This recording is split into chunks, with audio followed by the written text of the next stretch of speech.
About 2 weeks ago, I did a video on the Chiquita banana mass layoffs situation happening down in Panama, which I'll put that original video down in the description. Well, Chiquita is back in the news again, and this time it isn't any better. So this is coming from elcabildo.org. My apologies if I said that wrong. Anyway, the American banana giant Chiquita has announced that its entire staff has been laid off in the country. Shockwaves are rippling through Panama as the world is watching. In a stunning move, the American banana giant Chiquita has announced it will lay off every last one of its remaining employees in the country of Panama. For the thousands of families who rely on this industry and for anyone who enjoys a banana with their breakfast, this story hits home. And they've been dealing with a protest for the last month or two, if not longer than that, because the Panamanian government, they passed some law that is affecting them directly, the banana farmers specifically. So they're going to receive less of their version of Social Security when they retire, and the same with healthcare benefits. So that's what they were protesting. And the Chiquita Banana Company, which is an American company, they are laying off all of them because they're simply refusing to work until they change the law. Well, the Panamanian government, they came back to the workers and they said, look, we will pledge to you, essentially promise, that we will amend this law and we will include better benefits for you. So they were willing to work with them, but the workers, which I totally side with them on this one, they don't believe the government. They're like, okay, I'll believe it when I see it. Write it into the law, get it signed, show us, and then we'll go back to work. Well, apparently, Chiquita, the company, is not having it, so I don't know exactly what is in store for the company in the future, but I guess we will see if that's in the article. Bananas in Panama, a bond shaken by layoffs. Bananas aren't just a tropical treat, they're a vital part of Panama's economy. In fact, bananas rank among the country's top 5 export products. But now, the crucial sector is facing an unprecedented crisis. Chiquita's Panamanian subsidiary has declared its intention to let go of more than 1,600 workers following weeks of tension and turmoil. Earlier in May, Chiquita had already revealed plans to dismiss about 4,900 employees because of ongoing labor disputes. These aren't just numbers. They represent families, communities, and an entire way of life in Panama's lush Caribbean province in Bocas del Toro. I mean, if you refuse to work, you're risking a high risk of getting fired, getting laid off. I mean, it just kind of comes with the territory.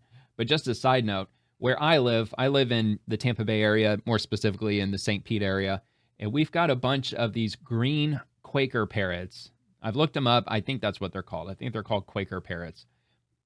They're really loud. They squawk like crazy. They fly around in groups, and they've been around for not literally forever, but they've been around for a really long time. Well, apparently they got here by flying onto a banana boat, and they just hitched a ride from Central America here to Florida, where they were shipping fruits, primarily bananas, I'm assuming, maybe shipments of coffee or whatever. But yeah, they were stowaways on these shipping vessels that arrived here in Tampa Bay, and they flew off the ship, and here they are.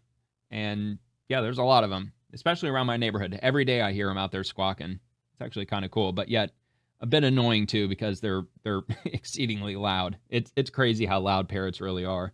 Anyway, labor strikes and the fight for fair pensions. The root of the conflict lies in a fierce battle over pension reform. On April 28th, workers on the banana plantations went on a strike, forcing their anger over new laws passed by Panama's Congress. Their unions argued that the reforms would mean weaker retirement benefits and poorer health care coverage for those who spend their lives harvesting bananas under the sun. So if you ever walked through a banana plantation, oh wait, here, let's see. Okay, this is apparently the person writing the article, and I'll share that. I'm sure they have him named down below. I thought this was a quote from somebody.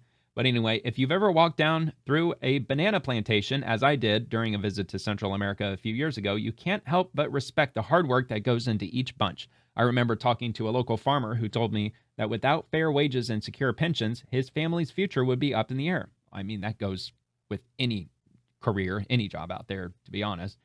That conversation stuck with me, and stories like his are at the heart of today's crisis. I mean, if they own their own land, which I'm guessing they do, I mean, I know Chiquita banana, that's like the Coca-Cola of the banana industry. But maybe there's other competitors. I mean, I know Aldi, they tend to keep things in-house. I think it's more or less a family-owned business. At least you can't buy stocks of Aldi. But I mean, of course they're going to offer you a much lower price because, that's what Aldi does. They sell everything at bargain basement prices. But I don't know. Maybe they will just have to take some deal from somebody else that's probably not as good as Chiquita, but what do I know? So anyway, but for now, let's see here. Let's go to, all right, here, negotiations, roadblocks, and uncertainty for workers. As the standoff escalated, President Jose Raul Molino's government stepped in to mediate. After tense talks, the administration agreed to present a new bill that would restore previous social benefits for banana workers if the unions lifted their roadblocks. But trust is fragile, and the unions have refused to call off their protest until the legislation is officially passed. I mean, it's a fairly good idea. Would you trust a promise before it's signed into law? Hell no. Of course not. No, moreover, don't trust a politician, period. Even if they sign it into law, you still can't even trust them because they could just rescind the law.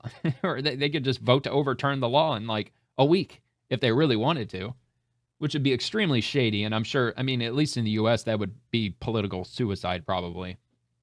But anyway, for now, Panama's banana fields, often spanning thousands of acres, are at a standstill. The decision affects not just paychecks, but entire communities that depend on steady employment.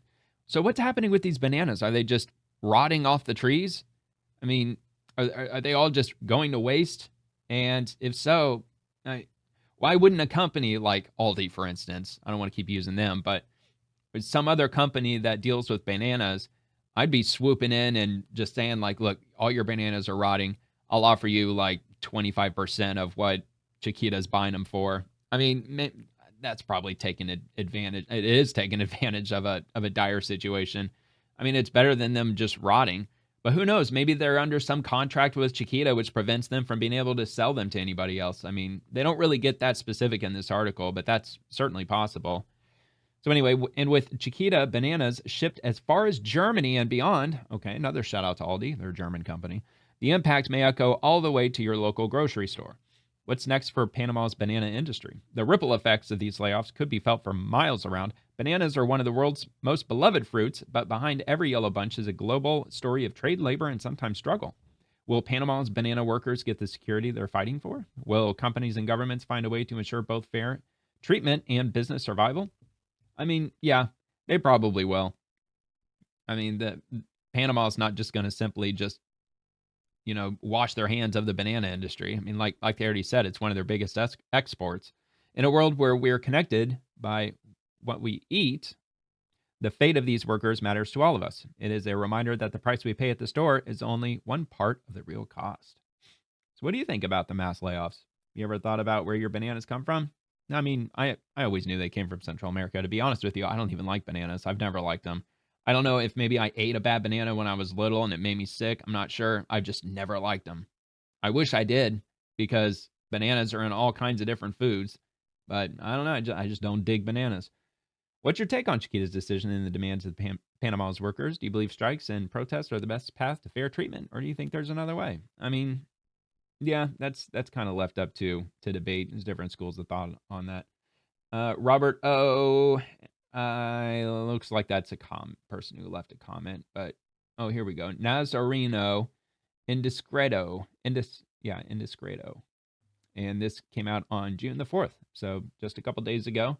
And I did go to the Federal Reserve Bank of St. Louis, Fred, and believe it or not, they actually do have a graph of the average price of bananas, the cost per pound, which right now, and this is across the U.S. city average, and I stretched the graph from January of 2019 all the way up until the most current, which is April of 2025.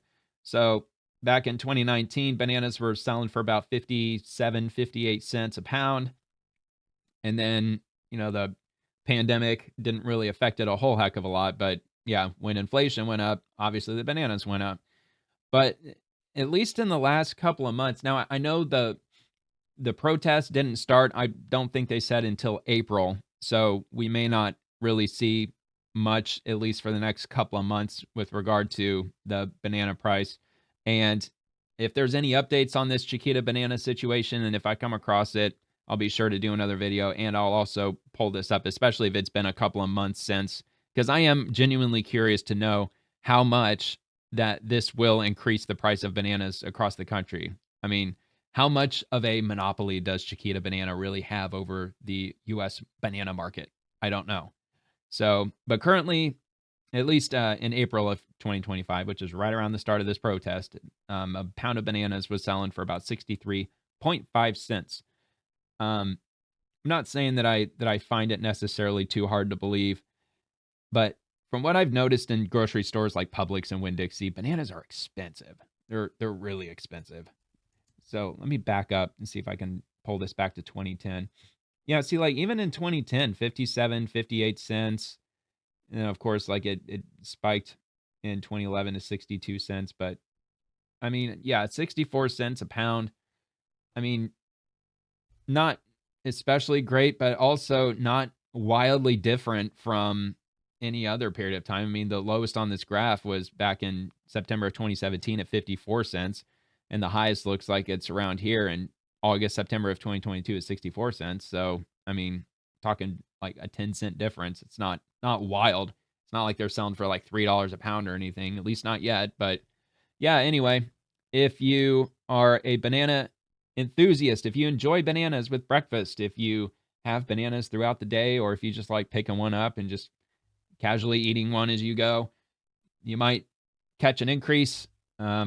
I guess that's to be determined. We're not sure how much that increase might be. I'm assuming there will be an increase, especially if nobody's buying these bananas that Chiquita is refusing to buy off these farmers. So I guess we'll just have to see what happens, but that's all I got for now. See ya.